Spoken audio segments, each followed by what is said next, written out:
Economic Indicators, Business Confidence Index. The BCI shows how the business economy is viewed within each country, or it presents the economic situation and climate. The BCI can also be used to check growth and anticipate curves in economic growth. It allows analysis of economic situation in short term and is usually published monthly or quarterly. The interpretation of the BCI depends on the methodology or approach used. However, the outcomes are always interpreted the same. That is, either respondents are optimistic or pessimistic about the outlook of the economy. Every quarter, CEOART will conduct surveys asking questions about the overall economy, sectorial perspective, own business prospects, and key economic variables outlook. From the inaugural BCI survey, second quarter of 2023, the BCI for Zimbabwe was about 55 points, which is less than the base, 100 points. This implies that the respondents were pessimistic or bearish about the future outlook of the economy. The key issues highlighted for immediate attention in order to improve the business confidence in Zimbabwe are exchange rate, inflation management, narrowing the infrastructure gap, and fighting corruption.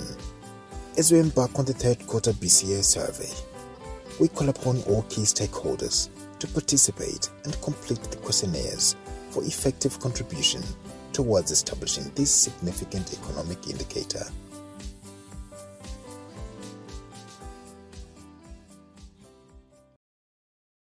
Our Director of Ceremonies,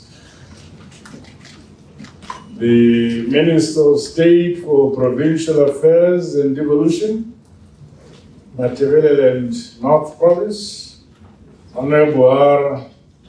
That's Richard Moyo, the Minister of Industry and Commerce, Honorable Dr. Stimson Yoni, other Honorable Ministers and Deputy Ministers who may be here, senior government officials who are here, the Chairman of the CEO Africa Roundtable, Mr. Bina, and the members of the board. CEO Africa Roundtable Chief Executive Officer, Mr. Kate Ndani, Captains of Industry and Commerce from the Republic of Zimbabwe, and those joining us from within the region. Distinguished guests, ladies and gentlemen. Before I make my statement, I'd like to make a few observations. You see, the minister says, I'm a lawyer. That gives the impression that I am argumentative. No, I'm not. You should introduce me as a farmer so people get relaxed. Now, you should excuse me for my simple thinking. When I received the letter of invitation that I'm coming to a round table, I actually thought I'll find people sitting around the round table. So you confused me again. Not a single round table. You see how you confuse me. Then CEO, C for chiefs.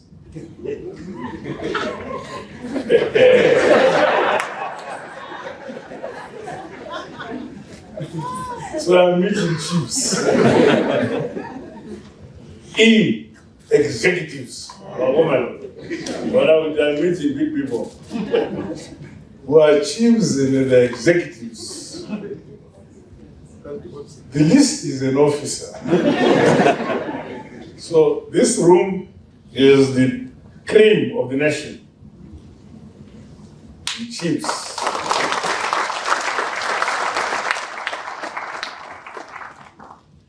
Then, of course, before I make my statement, I want to make some comments from the statement made by the previous colleagues.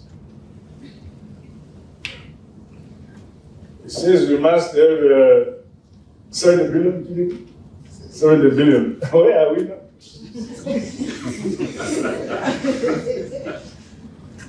I don't know. No, that's your business. You might get an environment where you can make money.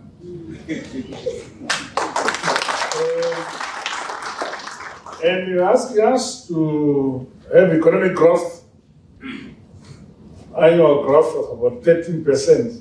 I've been in government for 3 years. I said, I'm going to achieve you. The best I think we've done, some particular year under Dr. Zera, I think we reached 6 or 7%.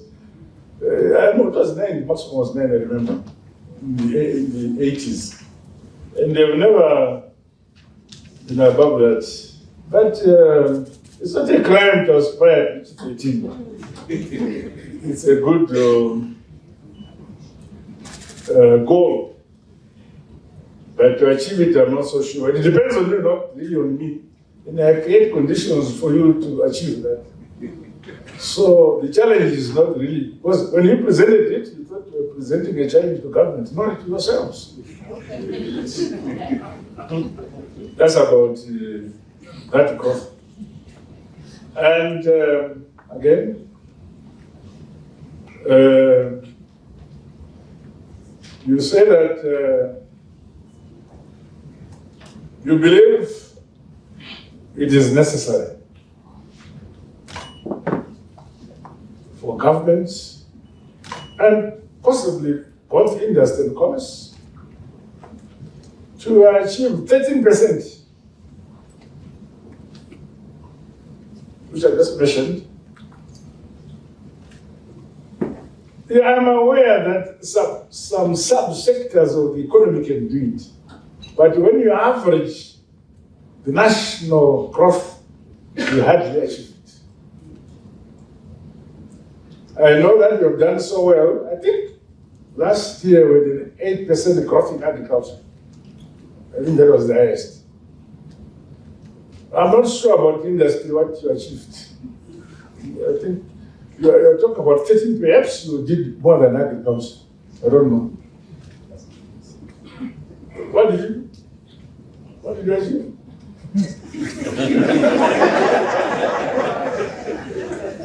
I know the figures, but I want you to say them more. But then I'm saying it is good for you to aim high. But it must be reasonably high. Not out of this world. But I'm very happy that I have people in the country who aim high. The question of whether they achieve it or not is something, it's a different question.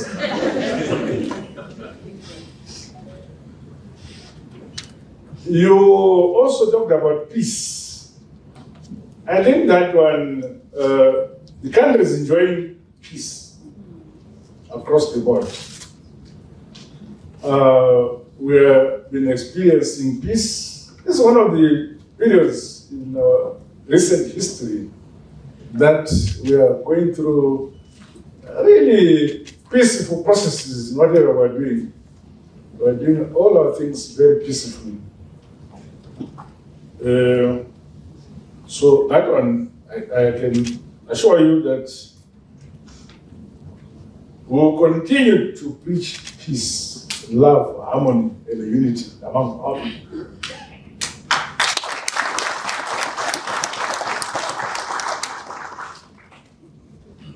Then, of course, I should also acknowledge in our presence, you have mentioned the presence of there are several excellencies in the House.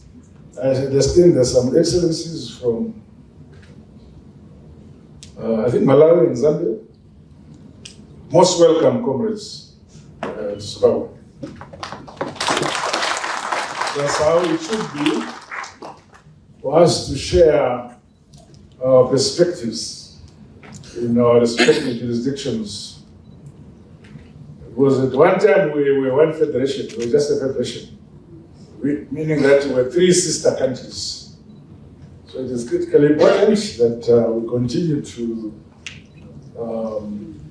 work together. Again, welcome. May I now come back to what I'm supposed to say?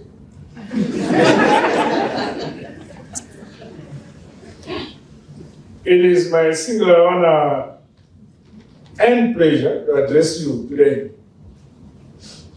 at this 9th CEO Africa Annual Round Table,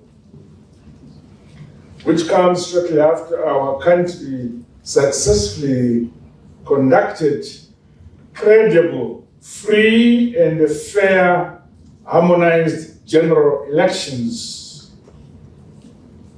to the disappointment of those who did not expect us to be peaceful.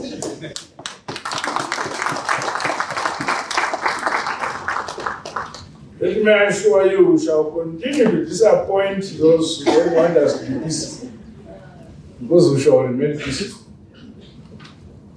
In today's world, knowledge is all around us, and the shared experience and expertise are critical ingredients to leapfrog the modernization, industrialization, and development of our country and the African continent at large. As such, the theme of the conference, this one, which you have chosen, towards African Renaissance, prospering through smart partnerships. Smart partnerships. I'm sure I will not attend the rest of your deliberations because I want to understand what smart partnerships mean. It is apt, and this theme is apt and highlights the importance of collaborative partnerships to achieve shared prosperity. I thus congratulate the organizers of this platform for once again convening this meeting. I trust that the outcomes from this platform, together with recommendations from the Zimbabwe Economic Development Conference, held only a fortnight ago, will provide the useful policy inputs for my government. As policymakers, we benefit from deliberations and recommendations coming from people like yourselves. For instance, when I was entering here, in my mind, I knew that this room is composed of CEOs. But when I look at you, you're all normal.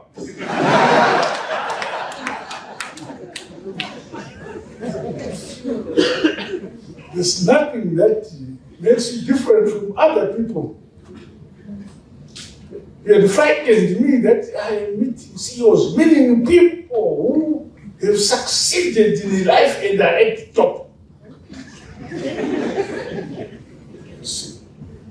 But of course, without election.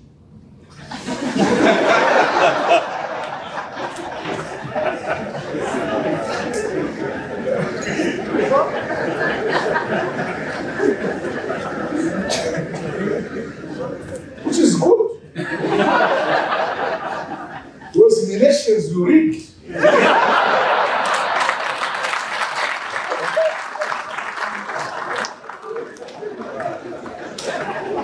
I doubt whether there's any rigging in the CEO. I think it's on merit. So I am talking to people who have to talk by merit.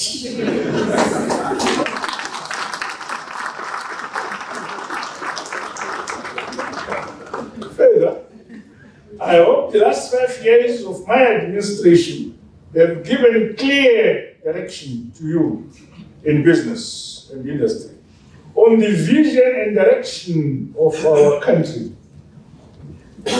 As enunciated in Vision 2030 and the National Development Strategy, we attempted as a party and as government to give this vision. But of course, you must realize that to be president of a political party does not mean you must have gone to Oxford or Lincoln University. No. It means you have been in the struggle. And those who have been in the struggle, I'll tell you one story. In 1976, I was a practicing advocate in Lusaka, in Tumbuchena and Company. Our late Chief Justice was also practicing in Lusaka. So we practiced together, there was this partner. So here, my boss had a car, I didn't have a car. So when we were going to High Court in Lusaka, at the High Court, we were both advocates. We went into some argument about the liberation struggle. Then when we arrived at the Lusaka High Court, he stopped. He said, Emmerson, this is Justice General. Emmerson said, yes, sir. But let me tell you a few things in life. Because we were arguing about our struggle, just sort of the struggle was going on. And I was part of the struggle. Because Emmerson, let me tell you one thing which you must know as you grow up. I said, yes, sir. There are others destined to rule, and others to fight so that those who must rule can rule.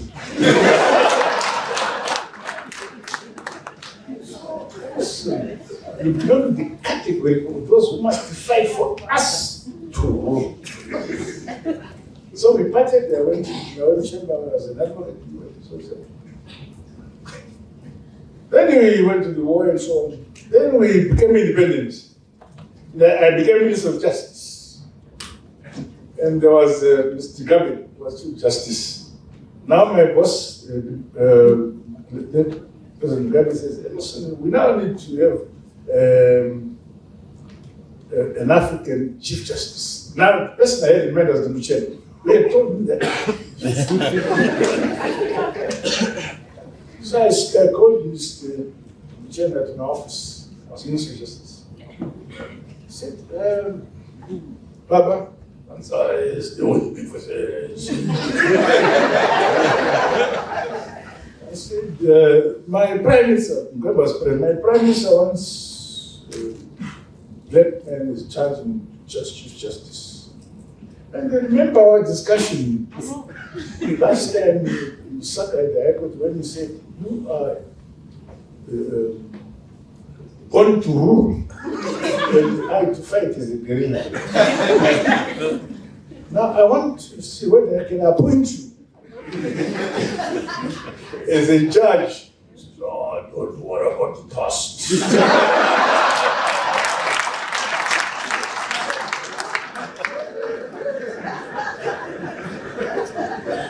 So in the end, I went to, they recommended Justice to Michelle to be appointed. I was appointed judge, and subsequently I went to Chief Justice. So some of these theories are temporal.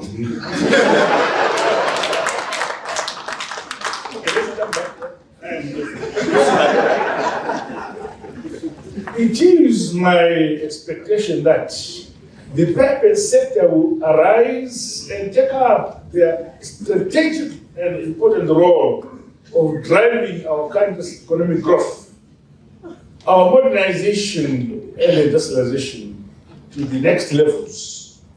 And this burden is on you. We in government have only to create the environment for you to excel. And to create that environment, there must be dialogue between us and yourselves, so that you tell us what you expect we in government to provide for you to drive industry to growth.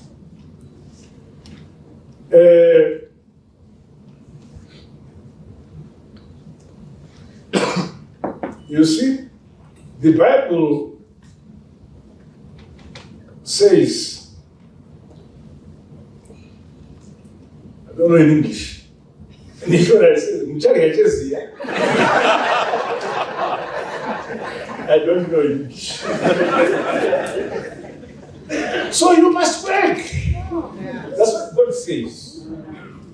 You must sweat to eat.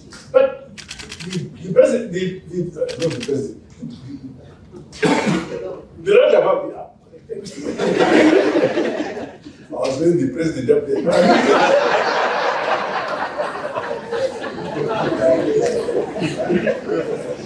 The Lord above says, challenges. He did not complete his sentence.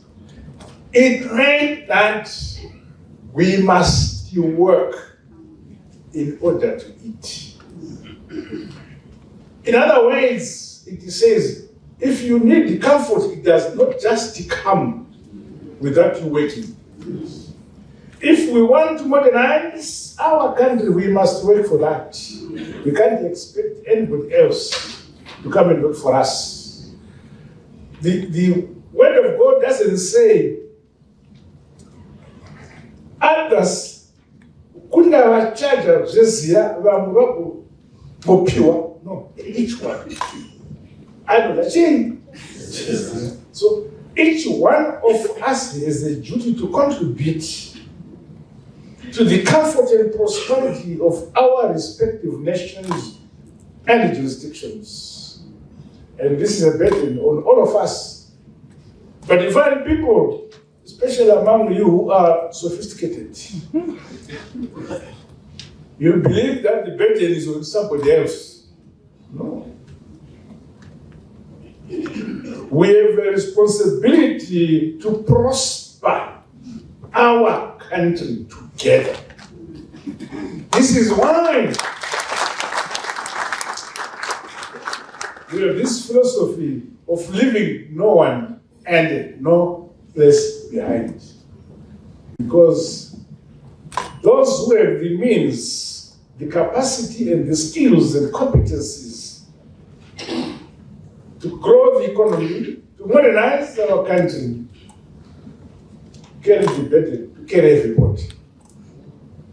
Nyika inovakwa, igotongwa, igonamatirwa, never. This philosophy must echo across all your respective industries and sub-sectors to galvanize our people to play their part in building our beloved motherland. When I was told I must come and address CEOs, then I said, well, look, I've never worked at a big state. But it is true, I've never worked for anybody. Look, I grew up in Zambia. Then I was recruited by Sarura, who was in ZAP. I was at UNIP headquarters. UNIP was a party that time in Zambia, which was the ruling party. I was young and went into the revolution. I trained in Egypt, I trained in China. And since then, this only time I've worked is when I became member of Parliament in 1980. Otherwise, I've never worked for anybody. So I don't know how it feels to work. And so I give yourselves so much. But it is critically important that we all realize that we tell every, because you are the bosses here, all of you. You give confidence and respect to those who work for you. Let them feel that they're not working for you, but they're working for their country, for themselves. Because if they have a philosophy that, no, they are just working for you, then they they would have no pride. But by working for you, they're actually working for the country, working for their motherland in Zimbabwe. So we must always make sure we preach this collectiveness among our people.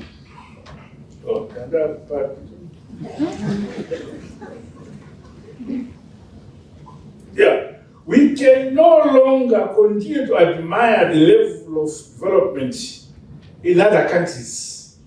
We must build the Zimbabwe we want ourselves. That burden rests with all of us, government, the private sector, micro, small, and medium enterprises alike.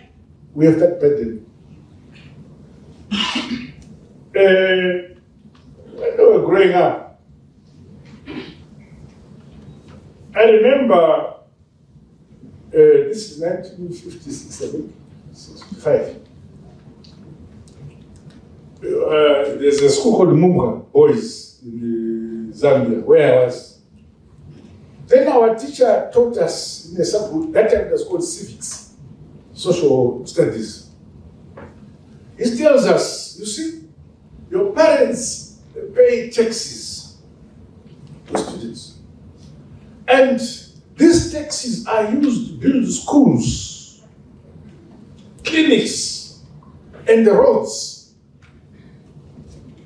So you know, your parents have stake in every building, in every hospital, in every road. So me and my cousin went to Saka from Mumbai. And we had got, the teacher did not explain to us that if you're on the road, although your parents pay taxes, there are rules of walking on the road. This is 1956. So we were walking on the road, and some guy, there was a white guy, driving a car, so he would beep, beep, beep. Me and my cousin, my father pays taxes. Can't leave the road. So he came and couldn't leave the middle of the road. He went on the side of the road and came out. When we realized he was kicking us, we ran into the bush. Then he said, that teacher was wrong. He said, our parents pay taxes and they would right of using the road, but this guy is picking us out of the road. So everything has regulations, including your own work. So as I came here, I realized that I'm going to talk to persons who have succeeded in their respective careers because they observe the regulations governing their careers in industry.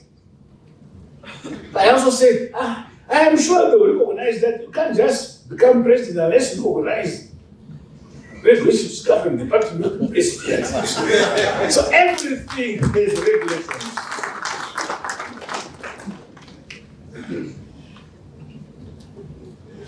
So we are fundamentally a people who must be able to develop our own countries, our own economies.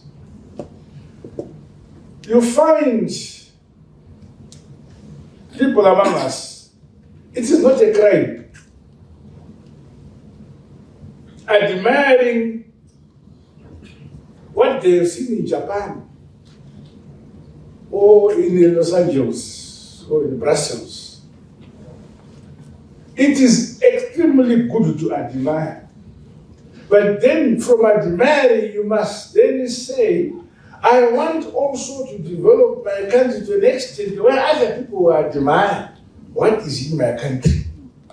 Once you have that mentality, you are solid. You will now focus on developing your country. Those in Japan developed their Japan. Those in America developed their America. And those in France developed their France. Those in Nigeria, despite what you think about them, they'll develop their Nigeria. Our brothers across in Zambia, it is the Zambians who must develop their Zambia. Zimbabweans, we must develop ourselves here. The difference is we have to leapfrog in our development because we're not inventing the wheel anymore. That's the difference. But the burden is on us. And in particular, it's on you who are at the top.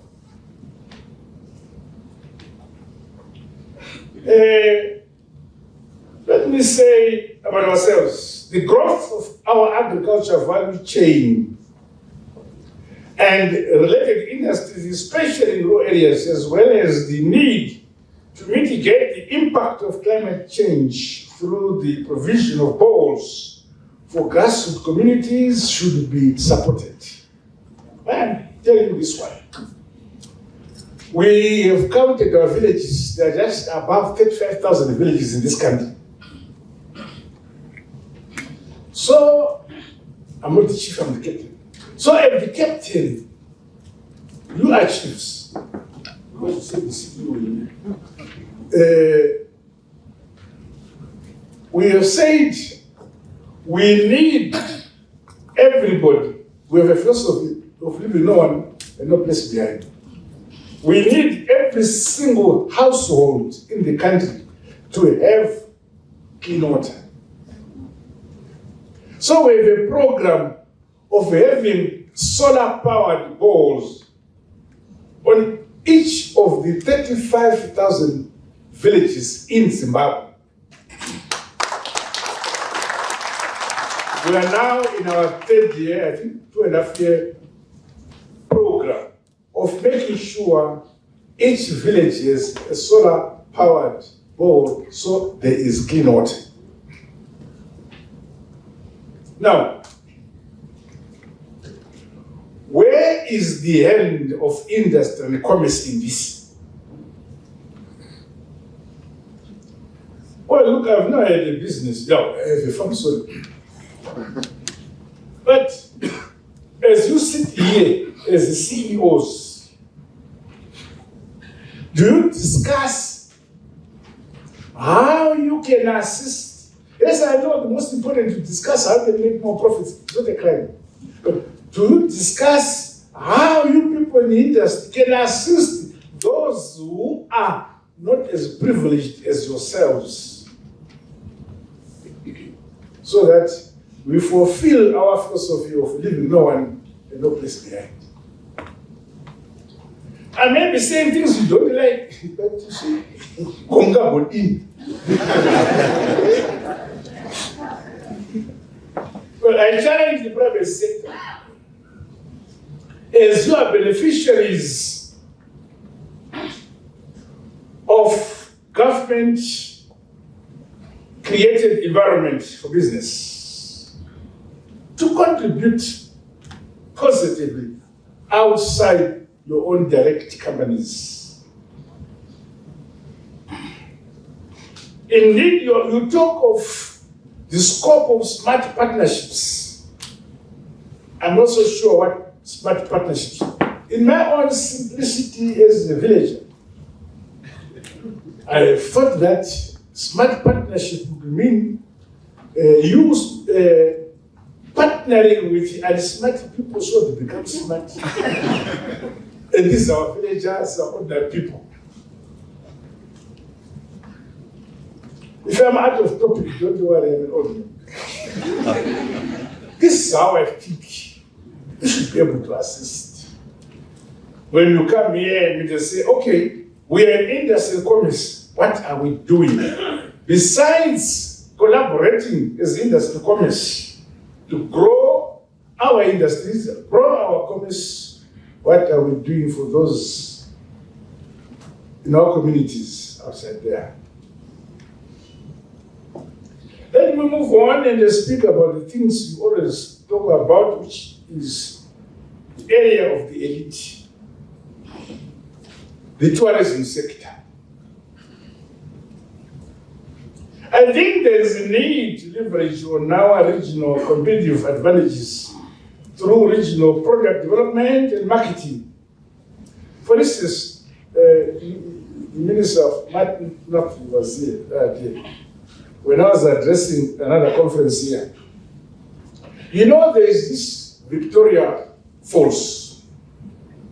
Of course, Zambia claims it, also claim it. But we've never quarreled about it.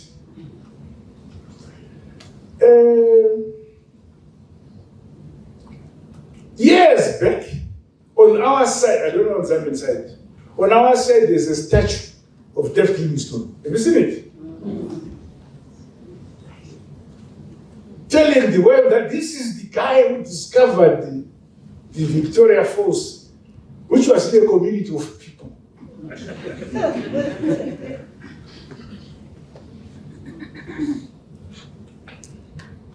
He did not dream of the existence of CEOART2023. Our people around here took him there to show him the wonders in our area. And because David Livingstone came from England, and at that time there was a lady there, a queen, Queen Victoria, I think. She was there. Now, David Livingstone was told that this place is called CEOART2023. I couldn't pronounce that. Then he said, no, it's called the Victoria Falls. And today, if you advertise, come and see CEOART2023, no one comes.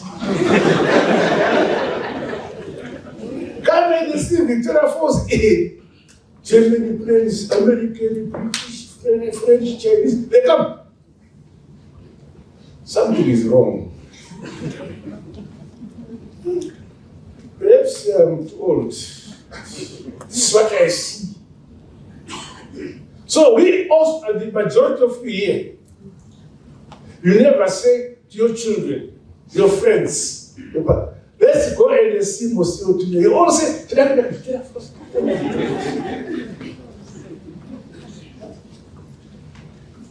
yakati mizwa na David Livingstone. Achipa sitara mambo kazi wake. Achisia sitara yuli kuno kutupo CEOART2023. This is not a lot. Ladies and gentlemen. Dialogue and the cross-pollination of ideas remain critical for the realization of the African Renaissance, which is written there, and prosperity that this conference is desirous to see.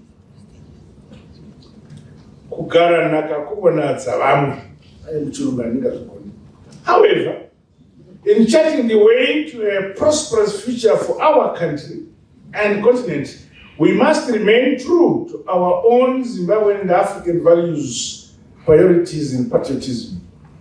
Inspired by our rich tradition and history, my administration transformed the Sovereign Wealth Fund to the Mutapa Investment Fund. I'm going to criticize the one I kind of kuchukua. Hey, Mnangagwa kuti Mutapa Fund. You know, it's sovereign. Ukaiti Sovereign Fund. Those who never kind of Oxford no invest in MBA. Ukati no Mutapa. You are localizing it. And all of you are local. So some get confused in spite of them having degrees. Kuti Sovereign Wealth Fund, Yanzi Mutapa Fund. This initiative is set to give a new lease of life to previously underperforming state-owned enterprises in our country and domesticating this concept. We're domesticating it as the children of Mnangagwa. It's not by choice that we are the children of Mnangagwa.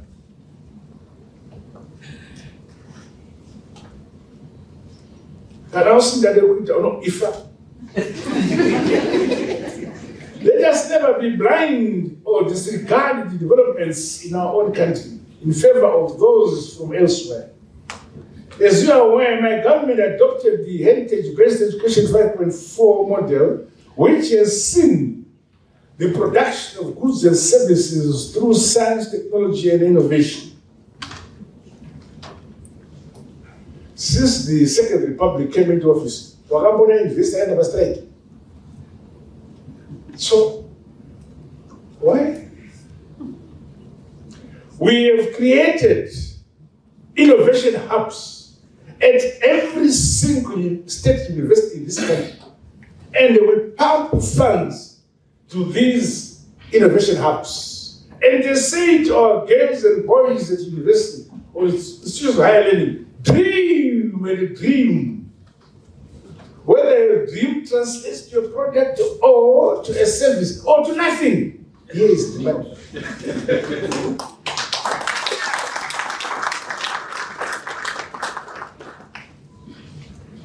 These innovation hubs and industrial parks which we have created have the potential of stimulating vibrant new industries in our nation, while the research and development outcomes can have far-reaching impacts on business as the private sector. Our young, talented learners, boys and girls, have developed startups, products and services which you in the private sector must partner and support. I encourage you, when you have time to spare, to visit our major universities and then see how we have transformed them.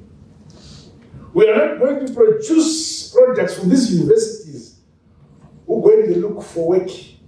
By the time a student leaves, the majority of them, because of our approach in science, technology, and innovation, they must be able either to produce a service for the community or a product to serve the community. I'm not saying we should abolish religion, no. People can still start the religion, so, some can go to heaven. Collectively, we have the honors to build and improve our own internal capacities towards a modern and industrialize the country. Groundbreaking innovations, digital solutions, and startups require your partnerships. In this regard, we must be action-oriented. I therefore invite stakeholders in industry and commerce to visit our state universities, such as the Harare Institute of Technology, Bindura University of Science, Education, University of Zimbabwe, Chino University of Technology, among others. Just yesterday, I was with the Vice Chancellor of Bindura University. I went there about 3 years ago and said to the University of Bindura, Education Science of Bindura, and said to the Vice Chancellor, here is money. Let the boys and girls who are talented, let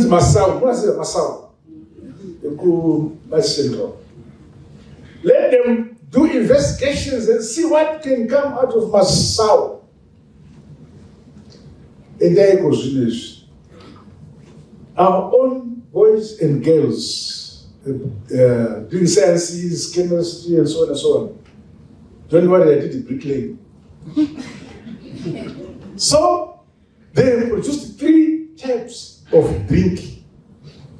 Our young students, and they've been patented and commercialized. They've produced mafuta okuzora from Massaw.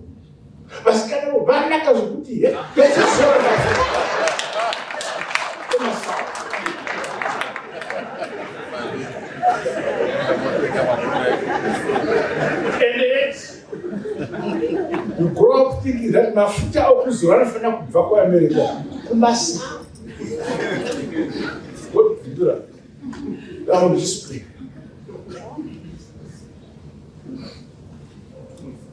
We need, as a nation, to focus towards developing a critical mass of scientists and inventors who can enhance industrial production for you and productivity, as well as help accelerate the adoption of a digital economy and e-commerce.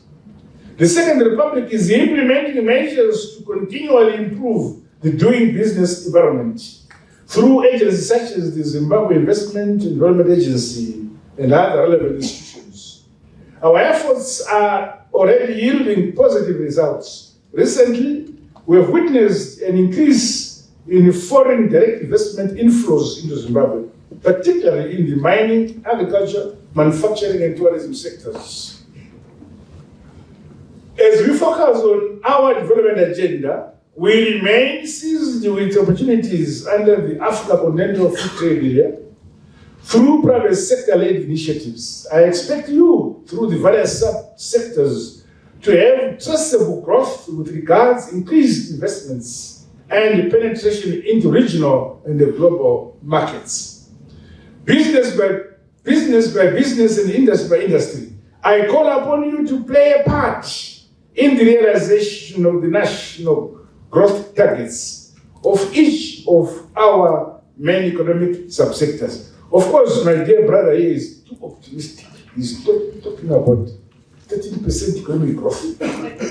Congratulations. The policy of engagement, re-engagement, and economic diplomacy, which has seen my administration cementing closer ties with all the new trading partners, should translate into business and market growth opportunities for the private sector. Zimbabwe is a friend to all and an enemy to none.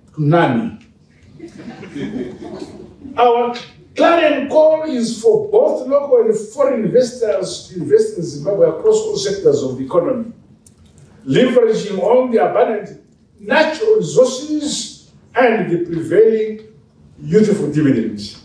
I also call upon the private sector, yourselves in Zimbabwe, to take up facilities offered by our Pan-African financial institutions, such as African Development Bank, Africa 50, and the Flexim Bank Group, among others, to propel the industrialization and modernization of our economy. Comrades, as we embark on this journey towards Africa's renaissance, which you have mentioned, I exhort the private sector, both within Zimbabwe and across the continent, to actively participate in the people-oriented socio-economic development agenda being advanced by our respective governments in the region. The current crop of political leaders is willing and stands ready to facilitate the growth of the private sector that is deeply rooted on the continent. I'm saying the crop of the current African leaders are actually African leaders. You can speculate. Your collective expertise, resources, and innovative ideas are vital for driving economic transformation and creating a brighter future for our people and our region. Going forward, let us work together more concertedly and explore new models of partnerships that broaden our industrial base, drive production and productivity, while creating jobs and the wealth opportunities for the overall growth of our economy and our people. Undoubtedly, Africa's renaissance lies in our unity and a collective strength. We should not expect other people to build our own country and the continent, but ourselves. The Africa and the Zimbabwe we all want must be built by ourselves, brick by brick, and stone upon stone. Our strength is our diversity, resilience, and hard work ethic. Let us therefore seize this moment and ensure that we nurture an ecosystem where innovation thrives and the partnerships flourish. As I conclude, let me once again congratulate the board and management staff of the C, which is Chief, E, Executive, all officers, all grand people of Africa. Unfortunately, round table, which is not in the room. But I think it's in our minds. Resilience and unity of purpose that has led to the successful hosting of this event. I believe that some of the insights, factual and evidence-based perspectives will be considered in the decision-making process of both the private sector and government towards the realization of our National Vision 2030. With these remarks, may I apologize for taking it too long. But I'm sure there's nothing to do about it, I'm sure. It is my honor to declare the 9th CEO Roundtable officially open.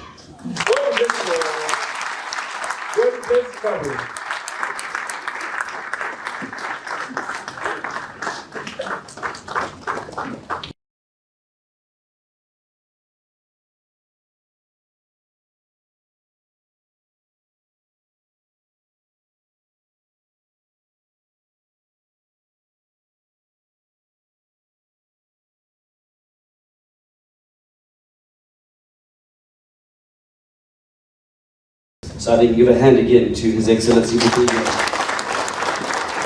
And in a very real way, we're here for you to implement. And with that, we come to our final point on Vision 2030. Dr. Lovemore Gomera from CGI, you had a question for the Chief Encouragement Officer of the nation. Thank you, Gary. Thank you, Excellency, for the address. You repeated again that yours is to create a conducive environment. And you challenged us to say, arise and take up the strategic role as private sector, and the burden is on us. But then you also quoted the Bible and said, Muchaji Gajeziya. You know, I come from Mashona and Central. Nichitezera kwelu tunoto Muchaji Shedikita.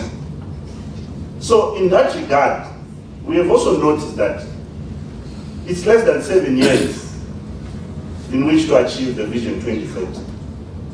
And you have indicated that you would like to see it achieved even earlier in your pronouncements previously. Therefore, there is need for us to have a social contract in order to deliver this vision and to ensure that the nation is united in delivering this upper middle income economy by 2030. However, when you look at the GNI, which is currently at 1,449, we want to get to 4,500 in 2030. It means we have to grow or treble that number. We appreciate Your Excellency, the foundational and phenomenal development being experienced on all fronts, as you said. But then, if we are going to eat what we hunt, we would want guidance and direction, and this is the reason why the CEO Roundtable is here. We've taken a lot of takeaways, and we are certainly going to look at them, but still, as our captain, as our Chief Executive Officer of Chief Executive Officers, I think it would be also proper for us to just find out from you if you have any overarching thoughts on private sector reforms that may be needed in support of this great vision, since the private sector is a vital cog in contributing to its attainment. What can and should the private sector do as priority? Because it clearly cannot be business as usual. To attain the national vision by 2030, and still more if we are to attain it earlier, what is it that we can do as captains that are here representing private sector to make sure that we support this vision, which we have always supported anyway? Thank you, Your Excellency. Thank you. Well, let me say there are institutions and channels of you being head. You have come here as CEOs, and I'm sure I'm going to make discussions and recommendations which will come to us through my minister. We have a Chamber of Industry and Chamber of Commerce which interact with the government. When the Chamber of Commerce comes to us, we believe that this is reflective of those who are in commerce.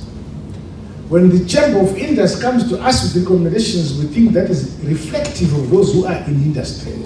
These are the institutions and channels through which we interact and serve each other. Let me say, it is not poisonous to over-aim. You have said, we have set ourselves a target. Are we going to achieve that target? I'm saying it is better to have a target you don't achieve it than not having a target which you will never achieve. It's better to have a target. If you fail to achieve the target, but at least you have a goal to work towards to achieve. So, whether it is possible for us to achieve the goals we've set for ourselves is one thing. But at least we know where we want to go. At least we have set ourselves landmarks and milestones which we want to achieve. I think that is critically important for us to do that. We have to continue doing that. For instance, look at the Gwai-Shangani Dam. It was designed in 1912. I don't think anybody who was doing it in 1912 is still there. But under the Second Republic, we are only now 6 years. It is now, I think it's at 56% complete. Now, compare 6 years with 1912, when it was conceived. So, it is critically important to measure progress on things that we have ourselves decided to achieve for our country. I believe that currently Zimbabwe has become united. Zimbabwe has become peaceful. And it is I may be wrong, but I really believe that all sectors of our economy, captains of industry in these subsectors of the economy, as I meet them, as I discuss with them, they have that enthusiasm and the hope to develop this country. But what do we need? We in the leadership must continue to give leeway and a space for those who have capacity to excel. Those who have capacity to make money and become rich must make money and become rich. But this must all be democratic. There must be no constraints. We must allow people with competencies to exercise their competencies in building our country. I believe that that's the only way we can have everybody being satisfied that there was room or space for him or her to contribute to the national good. That's what I can say.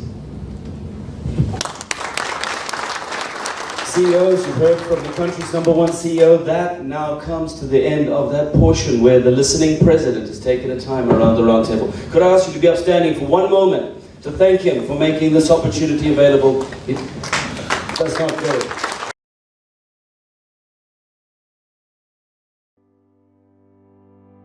Economic indicators, Business Confidence Index.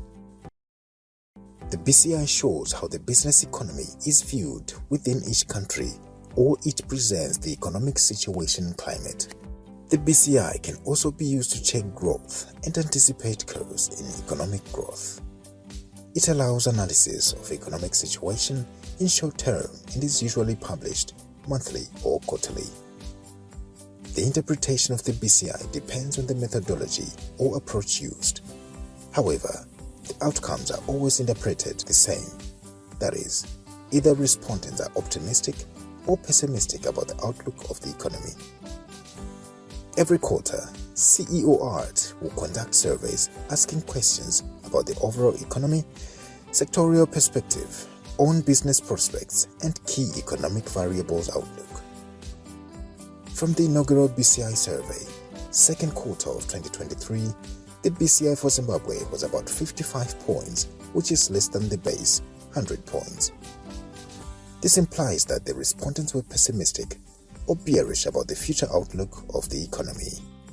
The key issues highlighted for immediate attention in order to improve the business confidence in Zimbabwe are exchange rate, inflation management, narrowing the infrastructure gap, and fighting corruption. As we embark on the third quarter BCA survey, we call upon all key stakeholders to participate and complete the questionnaires for effective contribution towards establishing this significant economic indicator.